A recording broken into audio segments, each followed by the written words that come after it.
जो आनंद तुम्हें सत्संग में आज मिला, जो नींद तुम्हें इसमें आई, वो कहीं और नहीं आ सकती। तुम सुख चाहते हो, सुख न लाखों में है, ना करोड़ों में है, ना अरबों में है, ना खरबों में है। सुख केवल और केवल सेवा में है सेठ जी, और वही तुम नहीं कर पा रहे हो। सेवा करो, गोपाल जी की सेवा करो, संतों की सेवा करो, भगवान के भक्तों की सेवा करो, गरीब दुखियों की सेवा करो। ये करके देखो, अगर तुम्हें 1 रुपए के टैबलेट भी लेने की जरूरत पड़ जाए तो आकर के मुझसे कहना। जानते हैं, हर इंसान की कमाई में कई लोगों का हक होता है। जो हम और आप कमाते हैं ना, उसमें कई लोगों का हक होता है, और अगर वो हक उनको नहीं दिया जाएगा तो वह हम ये जो खाए बैठ जाएंगे सब कुछ, तो वो हमारे अंदर बीमारी पैदा करेगा। कभी किसी के अधिकार को लेना नहीं चाहिए, कभी किसी के हक का खाना नहीं चाहिए। शास्त्र कहता है बचिए, जितना बच पाते हैं बचिए इससे। और सेठ जी, आप सब कुछ हड़प करके बैठे हो, 1 रुपए का भी तुम दान नहीं करते हो, कुछ सेवा नहीं करते हो। अरे भगवान के लिए प्रसाद तो ला करके चढ़ा दिया करो, कुछ तो सेवा कर लिया करो। बोले महाराज हमारी सेठानी कर तो लेती है, सेठानी करती है तो हमको करने की क्या जरूरत। बोले सही बात है, आज से सेठानी भोजन करेंगे तुम मत करना, सेठानी खाएंगे तुम्हारा पेट भर जाएगा। ठीक है सेठ जी। बोले महाराज ये कैसे होगा, भूख हमको लगेगी तो उनके खाने से कैसे पेट भरेगा। बोले ऐसे ही सेवा वो करेंगे तो तुम्हारी सेवा कैसे हो जाएगी। हर इंसान को भगवान ने 2 हाथ दिया है, मुंह दिया है, आंख नाक पैर दिया है, कान दिया है। सब देने का अलग अलग भाव है, अर्थ है। आंख मिले दर्शन करने को, कान मिले हरि भजन सुनने को, हाथ मिले सेवा करने को, और ये पैर मिला है तीर्थ करने को। जिभिया मिली है क्या करने को, स्वाद लेवे खातिर खाली नहीं हो। हाँ, एक बच्ची देखिए मुस्कुरा रही है कि खाली बस बाजारी में जाई के चटक मटक चटकार चीज खाए खातिर नहीं। मैं किसी सामान का नाम नहीं ले रहा हूं। हाँ, जहां जहां ये टप टप करती है देख करके, वही वही समझ लीजिए बिगड़ती जाती है। इसको ये बिगड़ तो गई है, और हमारे और आपके चाहने से सुधरने वाला भी नहीं है, इसीलिए इससे कुछ नाम संकीर्तन हो जाना चाहिए, नाम भजन हो जाना चाहिए, कुछ नाम जप हो जाना चाहिए। तो जिभिया भी सार्थक है, ये कनमा भी सार्थक है, ये अखिया भी सार्थक है, ये हथवा भी सार्थक है, ये पैर भी सार्थक है। शरीर के हर अंग का कहीं ना कहीं कोई ना कोई मोल है। भगवान ने बनाया है, विचार करिए क्यों बनाया है। खाली हाथ कौर उठा के मुंह में पहुंचाने के लिए थोड़ी ना बनाया है। सेठ जी को खूब समझाया।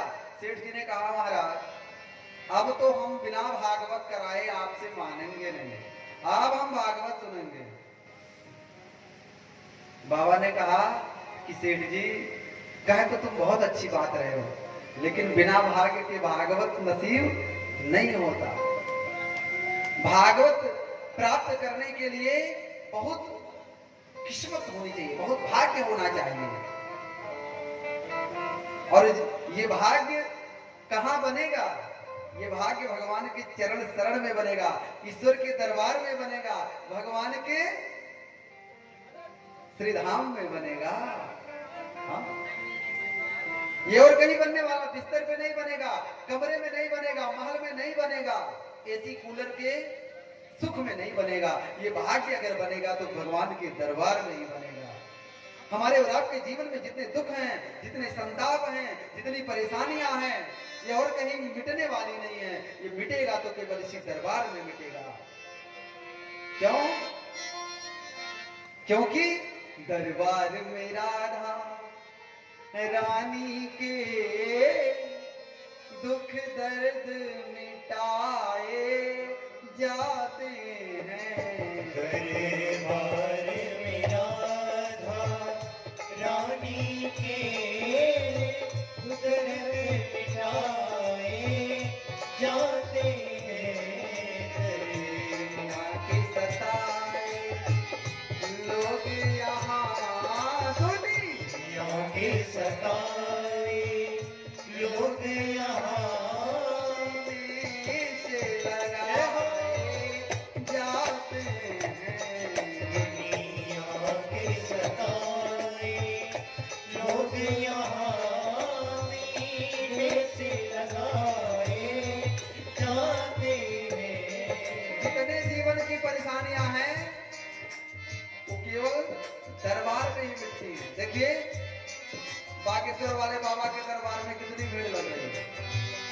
कौन कौन लोग जा रहे हैं जिनको कोई ना कोई परेशानी है, बालाजी के दरबार में जा रहे हैं ना, भीड़ देखिए महाराज, लाखों की संख्या में लोग पहुंचे हैं, केवल अपने जीवन का संताप मिटाने के लिए। और वो भी क्या कहते हैं, जाओ हनुमान जी कृपा करेंगे, कहते हैं ना हनुमान जी कृपा करेंगे। कैसे कहते थे, किसके सहारे कहते हैं, राम जी के सहारे कहते हैं, अपने राम जी के सहारे कहते हैं कि मेरे राम जी हैं, और हनुमान जी रामे जी के सहारे कृपा करते हैं। और उन्हीं हनुमान जी को माध्यम बना करके बागेश्वर वाले बाबा आज बागेश्वर धाम वाले बाबा हो गए हैं। एक धीरेन्द्र कृष्ण शास्त्री नाम का बालक 27 वर्ष का हमारे भारतवर्ष में सनातन धर्म का सबसे बड़ा प्रवर्तक माना जा रहा है। ये किसकी कृपा से जान रहे हैं, सब भगवत कृपा से, सेवा से है। उन्होंने बचपन को अपने सेवा में लगाया है, संतों की सेवा, भक्तों की सेवा,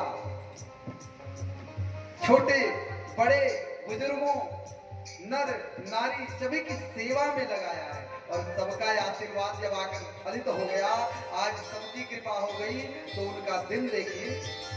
आज के 5 साल वाले कोई जानता नहीं था, कोई नाम नहीं जानता था उनका, कौन है कहां से आए, और आज एकाएक चमत्कार भगवान की कृपा से है मेरे भाई। और ये कृपा केवल दरबार में ही मिलने वाला है। उन्होंने भी दरबार से पाया। ये जो दरबार लग रहा है आज से नहीं लग रहा, दरबार उनके बाबा लगाया करते थे, बाबा के बाद उनके पिताजी भी लगाया करते थे दिव्य दरबार। लेकिन तब टीवी नहीं था, मोबाइल नहीं था, इसलिए उसका प्रचार प्रसार नहीं हो पाया। तब से दरबार लग रहा था, और उसी दरबार में बैठ करके हनुमान जी का भजन करते करते ऐसी कृपा हो गई कि हनुमान जी इष्ट हो गए। और जिसके ऊपर देवता और उनके गुरु दोनों प्रसन्न हो जाए, संसार में कोई उनका रास्ता रोक नहीं सकता।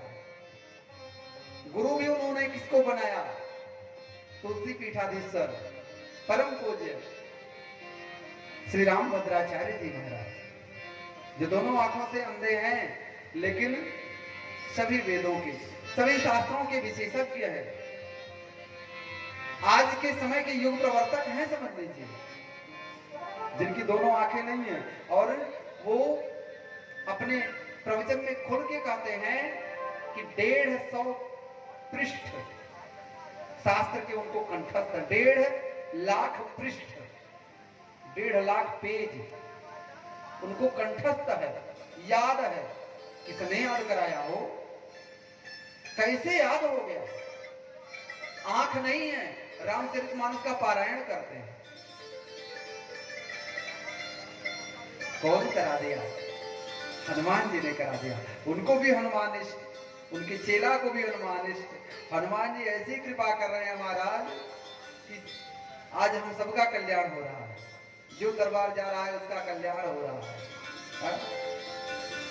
ऐसा ही दरबार है ये राधा रानी का दरबार। आप रोज दरबार करते रहिए, रोज दरबार करते रहिए, जब भी अवसर लगे। पंडाल यहाँ बसावा में लगे, चाहे बसावा गांव के किनारे लगे, चाहे थोड़ी दूर पर लगे, जाइए, रोज सत्संग करिए, एक ना एक दिन तो नजर पड़ ही जाएगी। और जिस दिन नजर पड़ गई उस दिन फिर किसी और दरबार में जाकर के नाक रगड़ने की आवश्यकता नहीं पड़ेगी। भागवत की ऐसी महिमा है। बोलिए भागवत भगवान की जय। सेठ जी भागवत का आयोजन कराने के लिए महाराज जी से समय ले लिए। महाराज जी ने कहा ठीक है, कार्तिक महीने में आपका आयोजन। और ये मैं झूठी घटना नहीं बता रहा हूं, दंत कथा नहीं कर रहा हूं, ये सच्ची घटना कह रहा हूं। सेठ जी अपने गोरखपुर के सेठ जी, और वो निश्चित समय हो गया, बैनर पोस्टर लगने लगे शहर में, कार्ड इत्यादि छप गया, बटने लगे, सारी तैयारियां परिपूर्ण हो गई। 2 दिन रह गया शेष कथा में। 2 दिन पहले सेठ जी महाराज जी के पास गए, कहे महाराज जी चलिए आप हमारे यहाँ 2 दिन पहले चलिए, थोड़ा सेवा कर लेंगे। महाराज जी कहे नहीं, समय जो निर्धारित है उसी समय पर आना है। हम पहले और बाद में नहीं आते, हम समय से आते हैं और समय से ही चले जाते हैं। बोले महाराज जी ठीक। कथा ध्यान से सुनिएगा। समय आ गया, वो दिन आया जिस दिन सेठ जी को कथा सुननी थी। रात्रि का समय है कि सवेरा होते ही कलश यात्रा निकलने लगेगी। सारी तैयारियां हो गई। सेठ जी खा पी करके सोए आराम से, खा पी करके सोए। और जब सवेरा हुआ तो सब लोग उठ करके घर की साफ सफाई हेन तेन सब कर रहे हैं और सेठ जी का कमरा बंद है। थोड़ा समय हो गया, सेठानी ने सोचा सेठ जी उठ क्यों नहीं रहे। जाके दरवाजा खटखटाई, कोई प्रतिक्रिया नहीं, कोई उत्तर नहीं। काफी खटखटाने के बाद भी जब नहीं दरवाजा खोला तो कई लोगों को सेठानी ने इकट्ठा किया। दरवाजे को तोड़ा गया और तोड़ करके देखा गया तो सेठ जी पधार चुके थे। सेठ जी का शरीर है और सेठ जी के अंदर जो परमात्मा का अंश था वो निकल चुका था।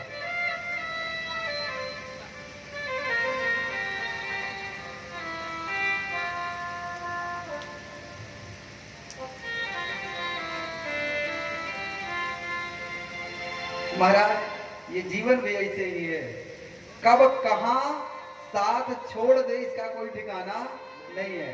तैयारियां कुछ आप करिए। हम लोग सोचते हैं ना कि हम करेंगे तो आपन सोचल होत नाही और हरि सोचे तत्काल, और बल चाहत बैकुंठ को भगवान भेज दिए पाताल। भगवान जो चाहते वही होता है। हम काम करेंगे तो बिगड़ जाएगा, निश्चित है। सेठ जी कहे हम करेंगे, और जब सेठानी जी कहते थे चलिए कर लीजिए तब टाल जाते थे। और जब भाग्य में नहीं था तो उनको भागवत नसीब नहीं हुआ। भागवत भाग्य का विषय है भाई। और ये भाग्य कैसा, जब भाग्योदय न बहुजनम समन जितेन सत्संगम चरवते गुरु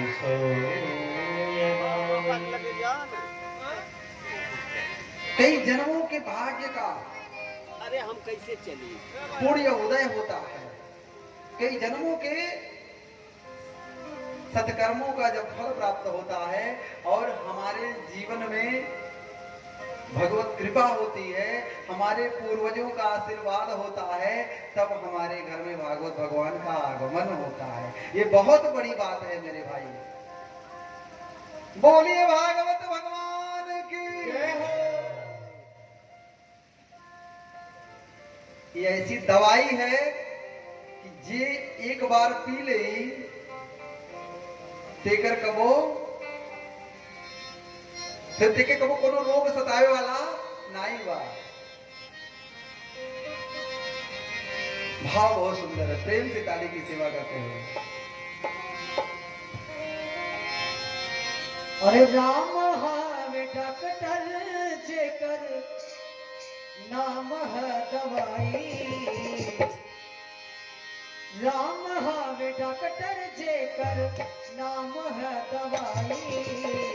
नरेश भगवान रोग ना सताई। नरेश भगवान रोग ना सताई। नरेश भगवान राम हावे डॉक्टर जेकर नाम हावे डॉक्टर जेकर नाम है दवाई। नरेश भगवान रोग ना सताई।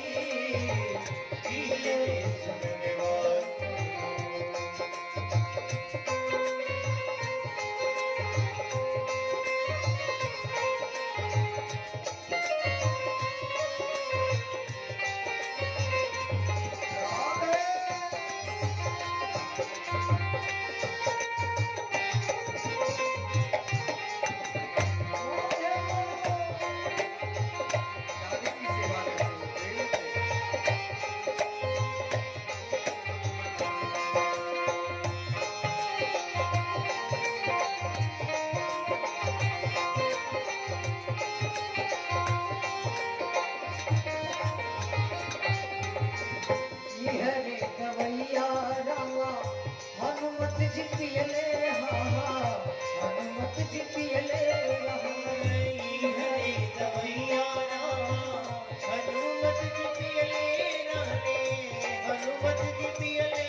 ना जराई पील रे सुगनवा रोग ना सताई पील रे सुगनवा रोग ना सताई पील रे सुगनवा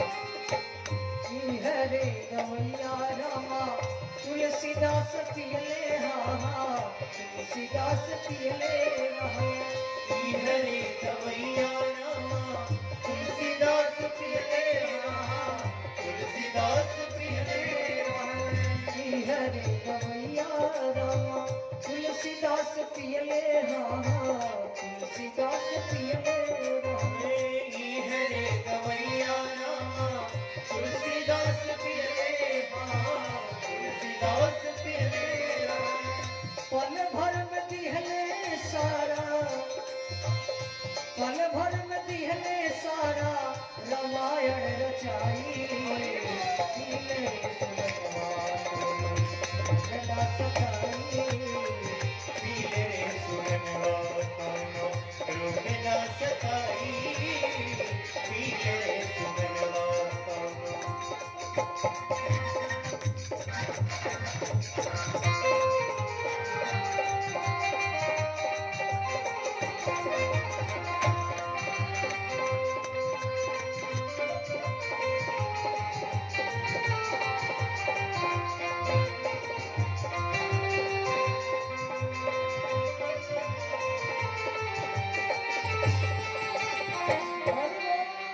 श्री राम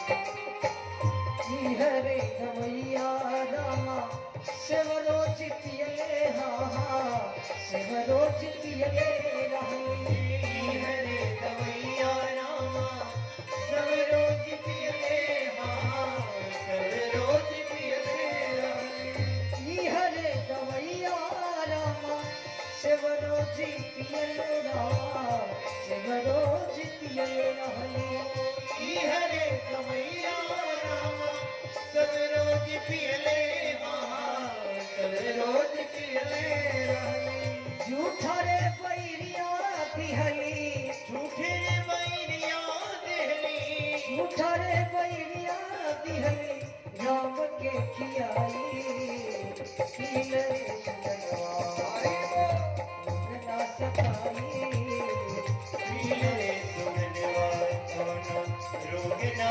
सताई पीले रे सुगनवा अरे राम हावे डॉक्टर जेकर राम हावे डॉक्टर जेकर राम हा दवाई पीले रे सुगनवा रोग ना सताई पीले रे सुगनवा रोग ना सताई पीले रे सुगनवा प्रेम से बोलिए भागवत भगवान की जय। ऐसे भागवत कि पावन चरण शरण में बैठ करके हमें बहुत सुंदर कथा सुनने जा रहे हैं। पद्म पुराण में कथा आती है, महर्षि व्यास आदि नारायण परम ब्रह्म परमात्मा के अंश हैं, अवतार हैं। और जो सुखदेव जी महाराज हैं वो स्वयं शंकर जी हैं। भगवान शंकर ही सुखदेव जी के स्वरूप में प्रकट हुए।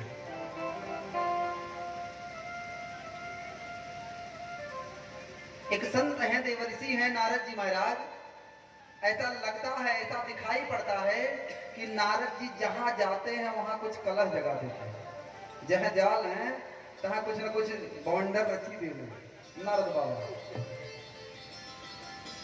हाँ। लेकिन नारद जी के कलह जगाने में भी संसार का कल्याण होता है।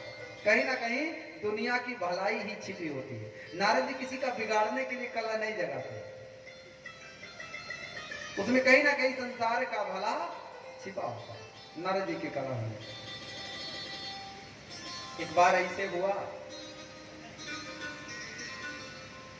अनेक जीवों का कल्याण करने के लिए सोचा नारद जी ने कि चलो एक बार फिर से कलह जगाते हैं, कुछ बॉन्डर रचाते हैं। और यही विचार करके कैलाश पर्वत पे गए। कैलाश पर्वत पे भगवान शंकर जी समाधि में थे। कथा बड़े ध्यान से सुनिएगा। समाधि में थे भोले बाबा। अब मैया पार्वती जी उनकी सेवा में लगी, खूब सेवा करती। जब जब शिव जी की समाधि बनती तो मैया उनकी लिंग की स्थापना करके शिवलिंग बना करके और उसी की सेवा करती खूब अच्छे से। भोले बाबा जब समाधि में जाते तो अपने प्रभु का भजन करते, और जब समाधि से उठते तो मैया पार्वती जी से भगवान की कथा कहते। तो ये काम है शिव जी का, या तो समाधि करेंगे, समाधि में रहेंगे, और या तो फिर कथा ही करेंगे। कभी राम की कथा, कभी कृष्ण की कथा। निरंतर शिव और पार्वती में जब तक शिव जी जागृत अवस्था में रहते हैं कथा ही करते और सुनते रहते हैं। मैया पार्वती जी सुनती हैं और भोले बाबा सुनाते हैं। राम कथा भी मैया पार्वती को भोले बाबा ने ही सुनाया है। जिस राम कथा को गोस्वामी तुलसीदास जी ने रचा है तो शिव जी का ही सुनाया हुआ कथा है।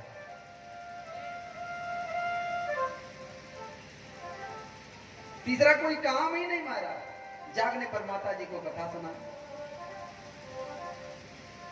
मैया को बढ़िया से शिव जी की पूजा की, प्रसादी का भोग लगाया, और भोग लगा करके शिव जी अपने प्रभु को भज रहे हैं और मैया अपने प्रभु को भज रही हैं। मैया गाती हैं, शिव को मना लो भक्तों, शिव को मना लो, शिव को मनो लो तो शिव को मना लो। मौका मनाने का है, शिव को मना लो, शिव को मना लो भक्तों, शिव को मना लो। मौका मिला है भक्तों, शिव को मना लो। मना लो भक्तों, शिव को मना लो, मना लो भक्तों, शिव को मना लो। मनाने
भजन कर रही है पार्वती मैया बैठ करके, और वहीं नारद जी आकर के पहुंचे।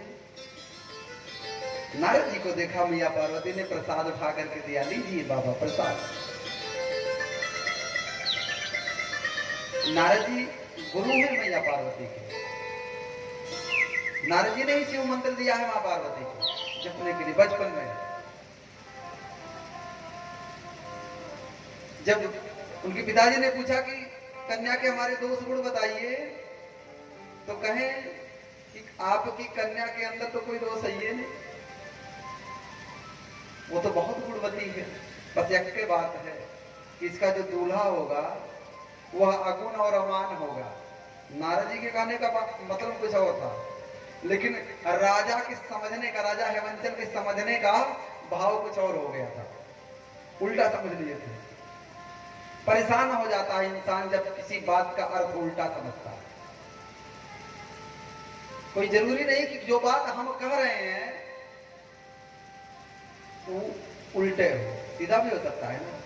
कोई जरूरी नहीं कोई सामने वाला आकर के कुछ कह दिया आपके प्रति, आपके परिवार के प्रति, आपके आदमियों के प्रति, तो हो सकता हो कि उसने समझने में गलती कर दी हो, और समझ की गलती के कारण आपको आकर के बता रहा हूं, तो तत्काल उस पर बौखलाना नहीं चाहिए, धैर्य से काम लेना चाहिए। देखिए जब जब धैर्य की आवश्यकता पड़ती है तो हमेशा गलत समय पर ही धैर्य को धारण करना चाहिए इंसान को। प्रतिकूल परिस्थिति में ही धैर्य धरने की चीज है। दवाई तभी खाते हैं जब बीमारी होती है, और भव रोग की सबसे बड़ी बीमारी है धैर्य। सबसे बड़ी बीमारी का इलाज है धैर्य, जो अपने हाथ में है। और अगर ये भी ना बन पा रहा हो तो भजन करिए, भजन से धैर्य मिल जाएगा। यहां जब नारद जी ने कहा कि आपके बिटिया का पति जो होगा वो अगुण और अमान होगा, तो अगुण का मतलब ही समझ लिए कि उसके अंदर कोई गुण नहीं होगा, निकम्मा बेरोजगार होगा। भाई जिसके अंदर गुण होगा वो कभी बैठेगा नहीं, 2 पैसा रोजी रोटी जरूर कमाएगा अपने गुण से। तो पिताजी ने यही समझ लिया, राजा हेमंचल ने यही समझ लिया कि ये तो हमारा दामाद बिल्कुल निकम्मा मिल जाएगा, कोई काम दाम करने वाला नहीं रहेगा। परेशान हो गए। ऐसे ही जब हम कभी किसी बात को उल्टा समझते हैं तो परेशान हो जाते हैं। देखिए परेशान हमको ही होना पड़ता है, कहने वाले को परेशान होना नहीं पड़ता। इसलिए बहुत धैर्य से किसी भी बात को हृदय में ले जाना चाहिए।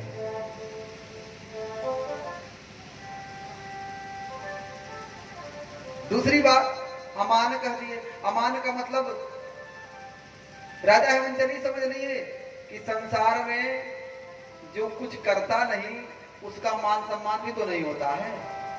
जो निकम्मा है, जो न घर की खेती कर पा रहा है, न घर का काम कर पा रहा है, न बाहर जाके कमा पा रहा है, तो उसका कहीं मान करता है कोई? न घर में मान न बाहर मान, तो उसका तो अपमान होता है, अमान नहीं कहा जा सकता। आई अमान का मतलब अपमान समझ लीजिए, समझने का फेरा है। हाँ? और यही कारण था नारद जी से कहे महाराज कुछ उपाय बता दीजिए ताकि हमारी बिटिया का भाग्य संवर जाए, दुल्हा तो बढ़िया मिल जाए।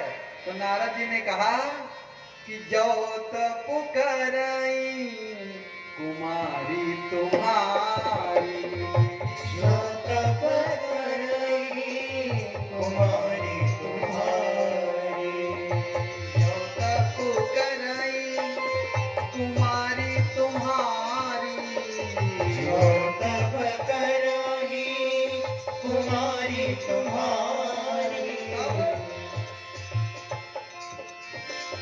भावी उमेती सके त्रिपुरारी, भावी उन्हें सकल त्रिपुरारी, भावी उमेती सके त्रिपुरारी। भावी उन्हें सकल त्रिपुरारी। भावी मेटने का अगर सामर्थ्य है तो महादेव में है। वही महादेव जिनका आपने दर्शन खूब किया है, सौराष्ट्र सोमनाथम श्रीशैल्य मल्लिकार्जुनम उज्जैनिया महाकालम ओंकारम महेश्वरम, यही महादेव। हाँ, भाभी मेट सकते हैं और मेट के भोले बाबा ने रखवे दिया। कई बार चमत्कार कर देते हैं वो। हमारे वहां लखनऊ में पीजीआई के डॉक्टर जब उनके हाथ से केस निकल जाता है तो कहते हैं कि अब भगवान का थोड़ा सा कुछ पूजा पाठ आप लोग करवा दो। काहे से 1% चांस है, 99% खत्म, और 1% में जल्दी कोई बचता नहीं है। इसीलिए कुछ पूजा पाठ जब तक करवाना हो तो करवा लो। तो वहां से फोन आता है पंडित जी लोगों के पास कि बाबा थोड़ा महामृत्युंजय शुरू कर दीजिए। कई बार तो हम लोगों ने अनुष्ठान भी किया है। फोन आया, जजमान नहीं है कोई, बस वहीं से बाइक फोन संकल्प हो गया और अनुष्ठान शुरू हो गया। और चमत्कार भी कई बार हुआ है, 1-2 बार की बात नहीं है। बनारस के डॉक्टर साहब थे बीएचयू में, यही फरंदा के पास रतनपुरवा एक ग्राम है, पांडे परिवार, वहां उनकी स्थिति बड़ी खराब थी। स्वयं डॉक्टर थे लेकिन स्थिति बहुत खराब हो गई थी। पीजीआई से जवाब हुआ, आए घर पे, दान पुण्य शुरू हुआ तो घर वालों ने सोचा सब कुछ करा ही दिए, इतना पैसा खर्च कर दिए, काहे नहीं महामृत्युंजय करा ले। महामृत्युंजय हो गया महाराज। डॉक्टर कह दिए थे कि 2-4 दिन के मेहमान हैं, चले जाएंगे, और आपसे बताए कि 12-13 वर्ष जी गए। 12-13 वर्ष, रत्नपुरवा का, ये बरंदा के पास का ये घटना है। तो ऐसे चमत्कार हमारे महादेव कर सकते हैं। इस बात पर तब अब जाकर के हमको भरोसा होता है कि भाभी वो मेट सके त्रिपु रारी। यहां हमको बल मिल जाता है कि वास्तव में मेट देते हैं। हाँ? और वही शिव जी का भजन करने के लिए स्वयं नारद जी ने कुमारी कन्या पार्वती को मंत्र दिया कि देवी तुम इसी मंत्र का जाप करना, और वो पंचाक्षर मंत्र देकर के चले आए। और मैया ने कठिन तप किया, घोर तप किया, तब जाकर के शिव जी को पाया है। जिकर पति भोला भाला सीधा साधा अगर मिल जाता है तो पूज लो भोले बाबा को, बड़ी कृपा हुआ, पूजा पाठ तपस्या सब सफल हो गए बा। हाँ, हमें लागल सबके पति भोलेनाथ हैं, सबके पति भोले वाले होते हैं। कुछ होशियार लोग उनको भोले वाला रहने नहीं देते हैं। हाँ, भोला वाला अगर है तो बने रहने दीजिए, इतना होशियार ना बना दीजिए, इतना मत पढ़ाइए कि महाराज फिर कौए हो जाए। बोले आनंद कंद भगवान की जय। मैया खूब सेवा करे। नारद जी आए, प्रसाद दी, गुरु जी प्रणाम, गुरु जी कह करके प्रणाम करें। बोले भाई देवी तुम तो उनकी सेवा कर रही है जो पूर्ण निष्काम है, महादेव जिन्होंने कामक देव को भी भस्म कर दिया है। ऐसे महादेव की तुम सेवा कर रही हो, तुम बहुत महान हो देवी, बहुत महान हो। माता जी ने कहा गुरुवर आप हमारी प्रशंसा कर रहे हो, ठीक नहीं है महाराज, प्रशंसा नहीं, मैं किसी के लायक, मैं प्रशंसा के लायक नहीं हूं, ये तो महादेव की कृपा है। और कौन अभागिनी होगी जो महादेव को पाने के बाद उनकी सेवा नहीं करेगी। हाँ? इनकी सेवा से मुझे परम आनंद की प्राप्ति होती है गुरुवर। हाथ जोड़ करके कहती हैं कहिए कैसे आना हुआ। कहीं बस कुछ नहीं, ऐसे ही आए थे हाल चाल लेने के लिए, सोचा कि चल करके दर्शन करके आए आप दोनों का, कि भाई विवाह हमने करवा दिया, रिश्ता लगवा दिया, तो जीवन कैसा चल रहा है, अगुआ पिछुआ के काम हो कि कबो कबो हाल चाल लेवे जाए। और नारदे बाबा अगुआ पिछुआ बने थे पार्वती मैया के बियाह में, तो हाल चाल लेने आए कि आपका सब कुछ ठीक ठाक चल रहा है ना। बोली महादेव तो हमको इतना मानते हैं कि हम आपसे शब्द नहीं है कि उन शब्दों में बयान कर पावे महाराज। नारद जी कहे कि देखो आप देवी हो, आप सौम्य हो, सरल हो, इसीलिए ऐसी बात कहती हो। बाकी संसार में पुरुष पुरुष तो कहीं ना कहीं कपटी तो होते ही हैं। कपट तो उनके अंदर होता ही है। स्त्री सर्वरीति से भोग देती है तो भी पुरुष के अंदर थोड़ा कपट जरूर रहता है।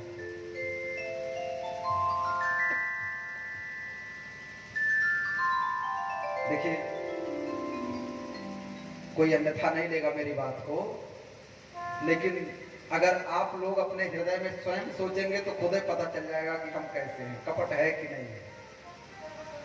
चाहे कितनी सेवा करे अपनी धर्म पत्नी, चाहे कितनों प्रेम आपसे करे, लेकिन आपको दूसरे की अच्छी लगती है। अरे फलाने पहरुआ बा, महाराज उनके एक बात पर तुरंत दौड़ लावे, वतना सेवा तो क्यों करवे ना करे, दूसरे वाली अच्छी लगे, वो तो बहुत अच्छी बात। और अपनी चाहे दिन रात सेवा करे लेकिन उसका चर्चा नहीं करते, तो कहीं ना कहीं कपट तो होता ही है पुरुषों के अंदर। ये मैं नहीं कह रहा हूं, नारद जी कह रहे हैं।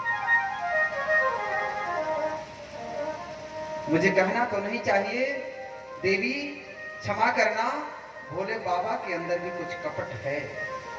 ध्यान से सुनिएगा कथा को। नारद जी ने कहा कि भोले बाबा के भी अंदर कुछ कपट है। पार्वती जी ने कहा, गुरु जी क्या कह रहे हैं आप, मेरे महादेव के विषय में कह रहे हैं? अरे वो महादेव जो इतने सरल हैं कि सोने की लंका बनवाए मेरे लिए और दे दिया रावण को, मांगने पर दे दिया। बोले यही तो बात है, वो अपने भगतन के चक्कर में तुम्हारा ख्याल नहीं करते देवी, तुम्हारे बारे में नहीं सोचते, तुमसे बात छिपाते हैं। और संसार का हर पुरुष कहीं ना कहीं अपने पत्नी से कुछ ना कुछ छिपाता है, हर बात नहीं बताता। कोई अच्छी बात रहेगी तो आके बताएगा, और कहीं कोई गलती अगर हो गई अपने से तो अपनी बुराई नहीं आकर के करेगा, ये गलत है।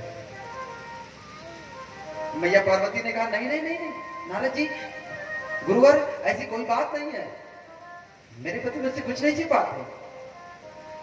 नारद जी ने कहा, देवी बोलना ठीक नहीं होगा, लेकिन इतना कहता हूं कि उनके गले में जो मुंडों की माला है,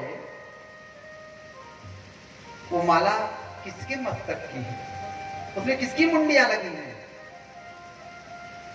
कभी बताया? पार्वती जी ने कहा, कभी नहीं बताया।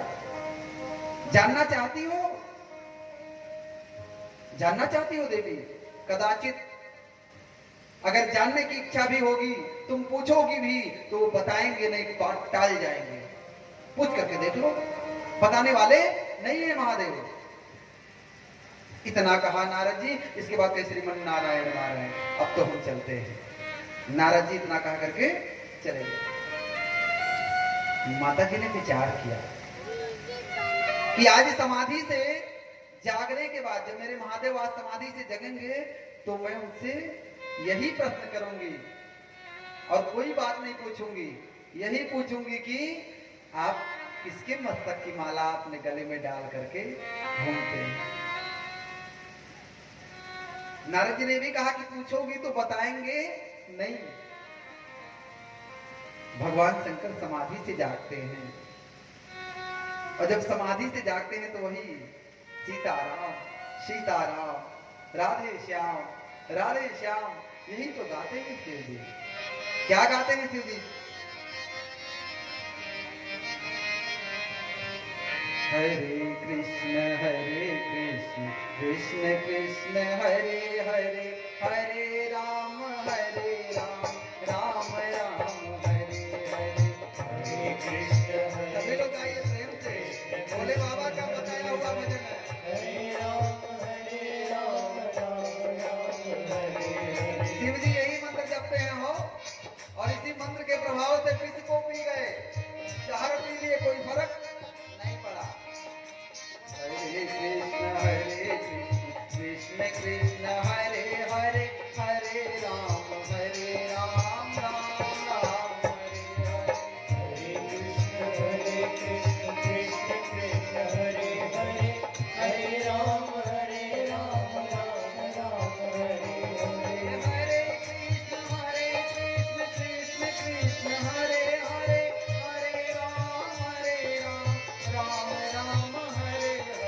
हरे कृष्ण कृष्ण कृष्ण हरे हरे हरे राम राम राम हरे हरे हरे कृष्ण कृष्ण हरे हरे हरे राम राम राम हरे हरे। हरे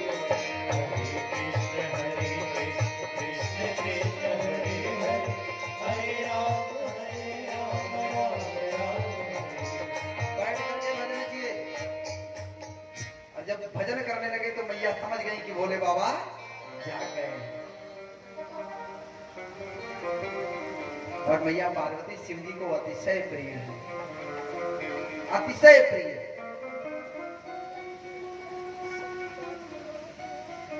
वेदों में ऐसा वर्णन आता है कि शिव जी ब्रह्म है और मैया पार्वती जी ब्रह्म विद्या है और ब्रह्म ब्रह्म विद्या के अधीन रहता है।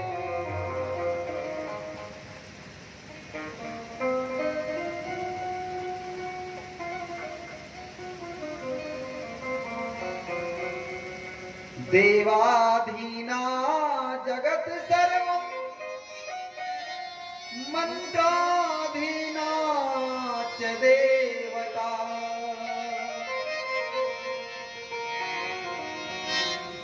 ते मंत्रा ब्राह्मणाधीना तस्मात् ब्राह्मण देवतम्। ये संसार सब देवताओं के अधीन है, वही चला रहे हैं सृष्टि को। और वो देवता मंत्र के अधीन है, ब्रह्म विद्या के अधीन है। ये मंत्र क्या है? ये ब्रह्म विद्या है, ब्रह्म विद्या के अधीन है।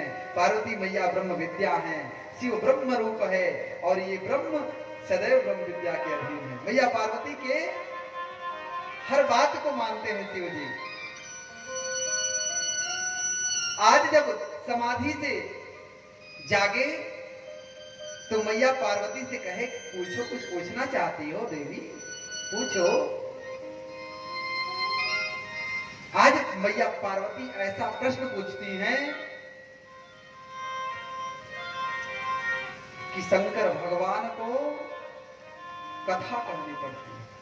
ध्यान दीजिए, ऐसा प्रश्न पूछती हैं कि उनको आत्मकथा कहनी पड़ती है, अपने बारे में बताना पड़ता है। पार्वती ने पूछा महाराज, पार्वती ने कहा महाराज आज आपसे कुछ दूसरे विषय पर चर्चा करनी है। शिव जी ने सोचा कि अभी हमारे रामकृष्ण के बारे में कुछ अलग पूछेंगी, कुछ गुप्त बात पूछेंगी। लेकिन पार्वती मैया ने कहा आपके गले में जो मुंडियों की माला है वो माला किसकी है बताइए। शिव जी ने कहा ये क्या पूछती हो देवी, ये क्या पूछ रही हो तुम? अरे मैं सोच रहा था कि मैं तुम पूछोगी तो मैं कुछ राम के बारे में बताऊंगा, कुछ कृष्ण के बारे में चर्चा करूंगा, और तुमने तो ऐसा प्रश्न पूछ लिया, इस प्रश्न का कोई जवाब देना मैं उचित नहीं समझता। माता पार्वती ने विचार किया कि नारद जी ने सही कहा था कि भोले बाबा बताएंगे नहीं, टालेंगे बात को, और हो यही रहा है। नारद जी की बात एकदम सत्य है। पार्वती मैया जिद कर ली कि आज आप जब तक ये नहीं बताएंगे कि आपके गले में जो माला है उसमें किसके मस्तक लगे हैं, तब तक मैं अन्न और जल का पान करने वाली नहीं हूं। नहीं, बिल्कुल नहीं। भोले बाबा ने कहा देवी तुम जिद कर रही हो, मैं बताना नहीं चाह रहा हूं, जान रहा हूं कि अगर मैं बताऊंगा तो तुम्हें दुख होगा, तुम दुखी हो जाओगी। पार्वती मैया ने कहा तो क्या हुआ, मुझे दुखी हो जाने दीजिए, फिर भी बताइए। ऐसे जब स्त्रियां जिद करती हैं तब न चाहते हुए कभी कभी पुरुष को वो कदम उठाना पड़ता है जिससे उनको दुख मिले। कई बार क्रोध में भी पुरुष ये कहता है कि देखो अब शांत हो जाओ, नहीं तो इसके बदले में तुम्हें बड़ी पीड़ा उठानी पड़ेगी, दुख उठाना पड़ेगा। लेकिन लोग अपनी जबान नहीं बंद करती, स्थिति बदल जाती है। विचार कर लेना चाहिए कि अगर ये बात निकल रहा है मुंह से तो कहीं ना कहीं अंदर बैठा हुआ भगवान कह रहा है कि शांत हो जाइए। शांत नहीं होंगे तो बात बिगड़ जाएगा, व्यवहार बिगड़ जाएगा, रिश्ता खराब हो जाएगा। शांत हो जाना चाहिए। लेकिन पार्वती मैया ने कहा नहीं, मुझे दुखी हो जाने दीजिए, मुझे सुनना है, कहिए नाथ, कहिए ना। शिव जी ने कहा कि तुम मुझे मेरे अंदर दोष देख रही हो देवी, जबकि मेरे अंदर कोई दोष नहीं है। मैं तुमसे कोई ऐसी बात नहीं है जो न बताने लायक रही हो, मैं छिपा लिया हूं। ऐसा नहीं है, बताने लायक बात नहीं कभी छिपाता, न बताने लायक बात भी कभी नहीं छिपाता। मैं तो सारा खुला चिट्ठा अपना खोल के रख देता हूं आपके सामने। फिर भी आप मेरे ऊपर संदेह कर रही हो ना, तो ध्यान से सुनना देवी। ये शिव तुम्हारे पूर्व में जितने भी जन्म हुए हैं और जितनी बार तुम्हारी मृत्यु हुई है, तुमसे अतिशय प्रेम करने के नाते तुम्हारे उस स्वरूप का विस्मरण ना हो जाए, वो स्वरूप कहीं भूल ना जाऊं, इसलिए उस मस्तक को माला में पिरो करके मैं अपने गले में धारण कर लेता हूं। इतना प्रेम मैं तुमसे अपने जीवन में करता हूं, और फिर भी तुम मेरे अंदर दोष देख रही हो। मैया पार्वती के आंखों में आंसू भर गया, पछताने लगी। पछताने से क्या होगा? भोले बाबा की आंखें डबडबा गई, आंखों में आंसू आ गए। पति पत्नी को ऐसा कोई आचरण नहीं करना चाहिए कि पति की आंखों में आंसू आ जाए। पति को भी ऐसा आचरण नहीं करना चाहिए कि पत्नी की आंखों में आंसू आ जाए। दोनों एक दूसरे के शक्ति बने, कमजोरी ना बने। मैया ने प्रश्न किया तो मैया के पूर्व जन्मों की स्मृति हो गई भोले बाबा को, आंखों में आंसू आ गया। सती का वो शरीर का त्याग, किस कारण से सती ने कितना कठिन ताप साकर के शरीर का त्याग किया, उसको सोच करके भोले बाबा की आंखें डबडबा गई। पार्वती मैया की भी आंखें डबडबा गई। पार्वती मैया कहने लगी, नाथ क्षमा कर दीजिए, नाथ क्षमा कर दीजिए। भोले बाबा ने कहा, देवी आज तक तुम्हारे मन में ये प्रश्न कभी नहीं आया, ये प्रश्न कभी तुमने पूछा नहीं। पता नहीं मेरे मन में ऐसी भावना क्यों आ रही है कि तुम्हें आज कोई गुरु मिल गया है। कई बार ऐसा ही होता है हमारे आपके जीवन में, कोई बाहर का गुरु आकर के ऐसे ही कोई बात लगा देता है, बजा देता है और परिवार में कलह मचवा देता है। कहीं ऐसा तो नहीं कोई ऐसा ही गुरु मिल गया तुम्हें पार्वती? पार्वती जी ने कहा, नाथ हमारे बाबा आए थे, हमारे गुरु जी। बोले हाँ, तुम्हारे गुरु नारद जी आए थे ना? बोले नारद जी आए थे। शंकर जी ने कहा, वाह नारद, सबका घर तोड़ते तोड़ते जोड़ते जोड़ते हमारे भी घर को आज तुमने नहीं छोड़ा। कैलाश से मिला था तुमको नारद। और नारद से यही कह करके भोले बाबा मुस्कुराने लगे। हो पार्वती मैया ने कहा, एक बात पूछे ना भोले बाबा से। कह रही एक बात पूछूं? मैया ने कहा, जब कहा तो भोले बाबा ने कहा, एक नहीं दो चार पूछिए, पूछिए पूछिए क्या पूछना चाहती हैं। भोले बाबा तो सब जानते हैं कि क्या पूछना चाहती हैं, वो तो अंतर्यामी है, लेकिन पूछिए। पार्वती जी ने कहा कि नाथ आपके गले में हमारे पूर्व जन्मों की सारे मुंडियों की माला पड़ी है, ये बात इस चीज को स्पष्ट करता है कि मृत्यु केवल मेरी हुई है और आपका कभी मृत्यु नहीं हुआ। भोले बाबा ने कहा, हाँ मैं अजर अमर हूं, मैं अजर अमर हूं, मेरी मृत्यु नहीं होती। पार्वती ने कहा, कौन दवाई पी ली है महाराजा? वो कौन सी घुट्टी है? वो घुट्टियां तनिक हमको पिला दीजिए, हम भी अमर हो जाएं। न आप हमसे दूर हो, ना हम आपसे दूर हो, वही पिला दीजिए। भोले बाबा ने कहा देवी मैं अमर कथा का पान किया हूं, अमर कथा पान, इसी कारण मैं अमर हो गया हूं। पार्वती जी ने कहा तो मुझे भी अमर कथा का पान करा दीजिए। भोले बाबा जानते हैं कि अगर ना कहूंगा तो स्त्री बड़ी कठिन, शब्द में बड़ी कठिन है स्त्री। पहले आधा और बाद में टेढ़ा, जीव को स्त्री कहना पड़ता है। हमारा जीविया इसे चरचरा जाता है, स्पार्क कर जाता है, तब स्त्री कहा जाता है। तो कहीं ऐसा ना स्पार्क हो जाए, स्पार्क हो जाएंगे तो दिक्कत हो जाएगा। हाँ, भोले बाबा ने कहा देखिए आप स्त्री हैं, अमर कथा स्त्री की बस की बात नहीं धारण कर सके, बड़ी गूढ़ कथा है, बड़ी गूढ़ रहस्य है, नहीं कर पाएंगे। पार्वती मैया ने कहा आप कराइए तो सही, करना न करना मेरा काम है, मैं आपकी पत्नी हूं। महाराज आपके मुख से एक एक बूंद जो शब्द रूपी रस